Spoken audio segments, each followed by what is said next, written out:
Hello friends, আমি শুক্লা আবারও চলে এসেছি নতুন একটা রেসিপি নিয়ে। আজকের রেসিপি হলো চিকেন মিনি পকোড়া। আপনাদের বাড়িতে যদি ইভিনিংয়ে গেস্ট চলে আসে তো এটা বানিয়ে দিতে পারবেন, বা এটা একটা স্ন্যাক্সের রেসিপিও। আমি এখানে 1/2 কিলো চিকেন নিয়ে নিয়েছি। চিকেনগুলোকে ছোট ছোট করে কেটে নিয়েছি। চিকেনটা হচ্ছে বোনলেস। আমি এখানে খানিকক্ষণ 10 মিনিট মতো একটু লেবুর রস দিয়ে চিকেনটাকে মাখিয়ে নিয়েছি। 10 মিনিট পর রেস্টে রাখার পরে আমি এটাতে পরিমাণ মতো লবণ, পরিমাণ মতো হলুদ, লঙ্কা গুঁড়ো, জিরে গুঁড়ো, আদা রসুন বাটা আর একটা ডিম ফাটিয়ে এটা আমি মাখিয়ে নেব। মাখিয়ে আমি এটা 10 মিনিট আরও 10 মিনিট এটা রেখে দেব। আমার ভিডিও যদি আপনাদের ভালো লাগে তাহলে প্লিজ একটা লাইক কমেন্ট করবেন, আমাকে আগে বাড়ানোর জন্য সাহায্য করবেন। আর আমার রান্নার যদি আপনাদের ভালো লেগে থাকে অবশ্যই কমেন্টে জানাবেন, আমি অপেক্ষায় থাকব। তারপরে এইটাতে আমি পরিমাণ মতো কর্নফ্লাওয়ার নিয়ে নেব, কর্নফ্লাওয়ার মাখিয়ে নেব।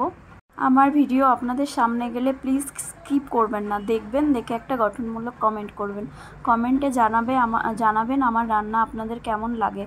যদি ভালো লাগে আরও নিত্য নতুন রান্না আমি আবার পোস্ট করতে পারবো আপনাদের সুবিধার্থে। এটা আমি মাখিয়ে নিয়ে 10 মিনিট মতো রেখে দিয়েছিলাম। তারপরে রাখার পরে আমি কড়াই গরম হতে দিয়েছি। গরম হয়ে গেলে কড়াইয়ে পরিমাণ মতো তেল দিয়েছি। এটা যেহেতু আগের দিনের তেল ছিল, এটাতে আগের দিনও হয়তো অন্য কিছু ভাজা হয়েছিল। তো তেলটা গরম হওয়ার পরে আমি একটা একটা করে চিকেনগুলোকে তেলের মধ্যে ছেড়ে দিচ্ছি। প্রথমে চামচ দিয়ে দিচ্ছিলাম, তো তারপরে ভাবলাম হাত দিয়ে দিই, তাড়াতাড়ি হবে। তো এগুলো যখন আমার এক পিঠ লাল লাল করে ভাজা হয়ে আসবে, আমি এটা উল্টো পিঠটাও ভাজার জন্য উল্টিয়ে পাল্টিয়ে দেবো। এটাকে আমাকে মিডিয়াম আছে খুব সুন্দর করে ভাজতে হবে, কারণ এটা হাই ফ্লেমে ভাজা যাবে না।